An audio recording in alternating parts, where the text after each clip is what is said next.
Hi friends, ಈಗ ಇದು video ಬಂದು ವಾಲು ಸ್ವಲ್ಪ ದಿನ ಆದಮೇಲೆ ಕಾಲಮ್ ಹತ್ರ ಕ್ರ್ಯಾಕ್ ಬರೋದು, ಮತ್ತು ಸ್ವಲ್ಪ ದಿನ ವಾಲೆಲ್ಲ ಕಟ್ಟಿ ಪ್ಲಾಸ್ಟ್ರಿಂಗ್ ಎಲ್ಲ ಆದಮೇಲೆ ವಾಲೆಲ್ಲ ಕ್ರ್ಯಾಕ್ ಬರೋದು. ಆ ಕ್ರ್ಯಾಕ್ನ ಬರದೇ ಇರೋ ಥರ ಯಾವ ಥರ ವರ್ಕ್ ಮಾಡೋದು ಅಂತ ಈ ವಿಡಿಯೋದಲ್ಲಿ ನೀವು ನೋಡ್ಬೋದು.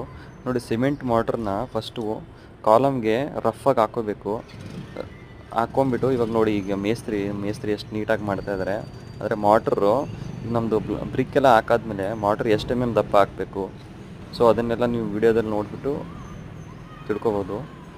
ನೋಡಿ, ಈಗ ಕಾಲಮಲ್ಲೆಲ್ಲ ಮೋಟ್ರ್ ಯಾವ ಥರ ಹಾಕಿದ್ದಾರೆ ಅದನ್ನು ಫಸ್ಟೇ ಹಾಕಬೇಕು. ಹಾಕಾದ್ಮೇಲೆ ಅದು ಒಣಗಾದ್ಮೇಲೆ ಡ್ರೈ ಆದಮೇಲೆ ನೆಕ್ಸ್ಟು ಬ್ರಿಕ್ ವರ್ಕು ಸ್ಟಾರ್ಟ್ ಮಾಡಬೇಕು. ಇವಾಗ ನೋಡಿ, ಬ್ರಿಕ್ಕೆಲ್ಲ ಯಾವ ಥರ ಇಟ್ಟಿದ್ದಾರೆ ಸೈಡಲ್ಲಿ. ಆಮೇಲೆ ನೋಡಿ, ಈಗ ಫಿನಿಶ್ ಆಗಿರೋ ವಾಲ್ ಯಾವ ಥರ ಬರುತ್ತೆ ನೋಡಿ. ಈ ಥರ ವರ್ಕ್ ಮಾಡಿದ್ರೆ ನಮಗೇನಾಗುತ್ತೆ ಅಂದರೆ ಗ್ರಿಪ್ ಇರುತ್ತೆ. ಏನು ಪ್ಲಾಸ್ಟ್ರಿಂಗ್ ಮಾಡಿದಾಗ ಒಳ್ಳೆ ಗ್ರಿಪ್ ಸಿಗುತ್ತೆ. ಆಮೇಲೆ ಯಾವುದು ಕ್ರ್ಯಾಕ್ ಬರಲ್ಲ, ಕ್ರ್ಯಾಕ್ ಅವಾಯ್ಡ್ ಆಗುತ್ತೆ. ಆಮೇಲೆ ಇನ್ನೊಂದೇನೆಂದರೆ ವಾಲ್ ಯಾವುದೂ ಕ್ರ್ಯಾಕ್ ಬರಲ್ಲ. ನೋಡಿ, ಈಗ ಯಾವ ಥರ ಶಿಫ್ಟಿಂಗ್ ಮಾಡ್ತಾ ಇದ್ದಾರೆ ಲೇಬರ್ಸು. ಸೊ ವಿಡಿಯೋಲಿ ನೋಡಿಬಿಟ್ಟು ನೀವು ತಿಳ್ಕೊಬೋದು. ನೋಡಿ, ವಾಲೆಲ್ಲ ಎಷ್ಟು ಪ್ರಾಪರಾಗಿ ಫಿನಿಶ್ ಆಗಿ ಬಂದಿದೆ ನೋಡ್ಬೋದು ನೀವು.